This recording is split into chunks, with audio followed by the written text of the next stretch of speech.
जी हाँ, ये तो महत्वपूर्ण खबर थी, लेकिन उससे भी एक बड़ी खबर हम आपको बता रहे हैं जो कि क्वाड से जुड़ी हुई है। यानी कि एक क्वाड्रिलेटरल डायलॉग है 4 कंट्रीज के बीच में। इंडिया भी है इसमें, जापान भी है, अमेरिका भी है और साथ ही साथ ऑस्ट्रेलिया भी है।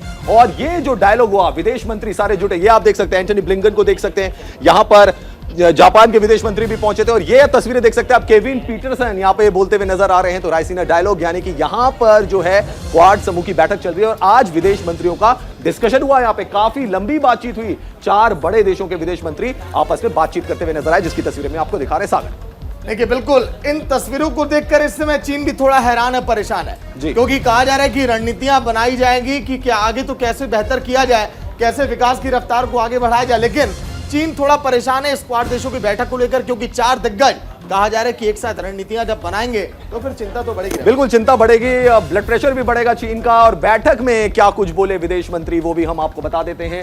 क्वाड की बहुत ही अहम बैठक। तो बैठक के बाद ऑस्ट्रेलिया की विदेश मंत्री पेनी वोंग ने कहा कि हमारी बैठक बहुत अच्छी रही। यह कहना ऑस्ट्रेलिया की विदेश मंत्री का, क्योंकि आप जानते हैं कि दक्षिण चीन सागर, वहां ऑस्ट्रेलिया को भी परेशान कर रहा है चाइना। जयशंकर को हमारी मेजबानी करने के लिए धन्यवाद देती हूं, यह भी कहा ऑस्ट्रेलिया की विदेश मंत्री ने। बहुत बहुत आभार जताया एस जयशंकर का, भारत के विदेश मंत्री का।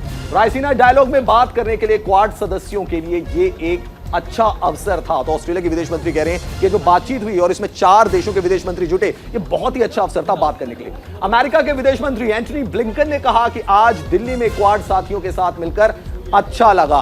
तो ये जो वार्ता थी बहुत ही सुखद रही, बहुत ही अच्छे संदेश इससे निकलकर सामने आ रहे हैं। हम मानते हैं कि इंडो पैसिफिक क्षेत्र 21वीं सदी में दुनिया की दिशा तय करेगा। बहुत ही बड़ा स्टेटमेंट एंटनी ब्लिंकन ने दिया, अमेरिका के विदेश मंत्री ने, और उन्होंने कहा कि 21वीं सदी में यही दिशा तय करेगा इंडो पैसिफिक क्षेत्र की। आगे की बात करते हैं, इसकी शांति, स्थिरता और बढ़ती समृद्धि की रक्षा के लिए हम प्रतिबद्ध हैं। तो चारों देशों ने अपनी प्रतिबद्धता जताई है, यानी कि इंडिया, अमेरिका, जापान और साथ ही साथ ऑस्ट्रेलिया।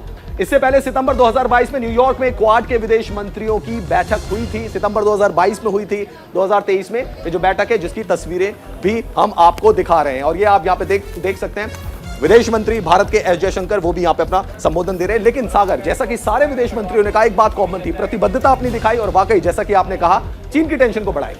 देखिए, एक बार ये भी अब जान लेते हैं कि आखिर ये बैठक जरूरी क्यों है। एक बार वो भी ग्राफिक्स हम प्ले करते हैं। बैठक में किन मुद्दों पर बात हुई, क्वाड के माध्यम से समकालीन चुनौतियों पर चर्चा की गई है कि कैसे जो चुनौतियां इस समय देशों के सामने वैश्विक स्तर पर, उससे निपटा जाए। रवीश जी हाँ, स्वास्थ्य सुरक्षा, जलवायु परिवर्तन पर भी चर्चा हुई, जो कि हमने आपको दिखाया। सारे विदेश मंत्री वहां पर एक साथ एक मंच पर आए और उन्होंने अपनी बातें रखी। इसके अलावा बैठक में अहम और उभरती प्रौद्योगिकियों, बुनियादी ढांचे और कनेक्टिविटी पर भी सहयोग के लिए बातचीत की गई कि सारे मिलकर सहयोग करें, तभी उस दिशा में बेहतर काम और हो पाएगा।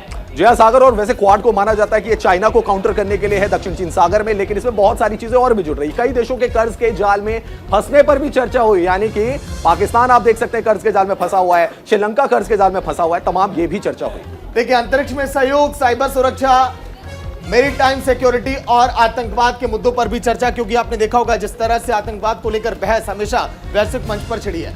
जी हाँ, चीनी साजिशों के खिलाफ रणनीति बनाने पर भी चर्चा हुई है, क्योंकि चीन एक ऐसा देश है जो लगातार परेशान कर रहा है, कभी ऑस्ट्रेलिया को, कभी जापान को, तो उसको लेकर भी यहाँ पर चर्चा हुई है। देखिए, आसियान देशों के सहयोग बढ़ाने पर भी चर्चा की गई। बैठक का दौर भी लगातार जारी है। न्यूज इंडिया आपको लाइव वो तस्वीरें भी दिखा रहा था, और इस बैठक में कई ऐसे मुद्दे, क्योंकि सन 2022 में सितंबर में जब ये बैठक हुई थी, उस दौरान भी चर्चा की गई, कई चीजों में सुधार भी हुआ गया है।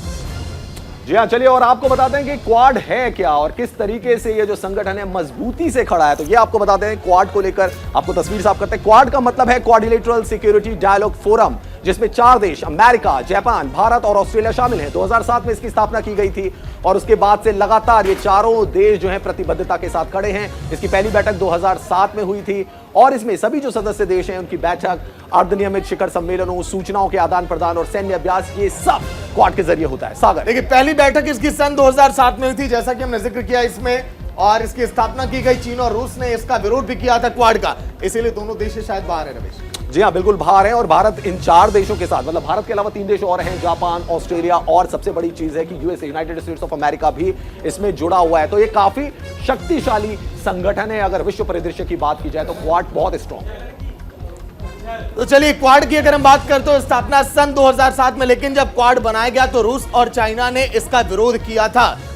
हालांकि चीन इसीलिए आज के दिन इस बैठक को लेकर थोड़ा परेशान है, कहा यह भी जा रहा कि चीन पर प्रहार के लिए इसमें रणनीतियां भी तैयार हो सकती हैं। नीतू, तो कुल मिलाकर आज से घंटे के बुलेटिन में कई अहम खबरों पर हमने चर्चा की। हमने आपको यह भी बताया कि दिल्ली में किस तरह से जामिया एक बार फिर से विवादों में आ चुका है। इसके अलावा क्वाड देशों के साथ किस तरह से आज विदेश मंत्री ने बैठक की और SOP पर सहमति बनी है बाकी तमाम देशों पर। रवीश, सीधे न्यूज रूम में आज के लिए इतना ही। देश और दुनिया की बाकी खबरों के लिए देखते रहिए न्यूज इंडिया।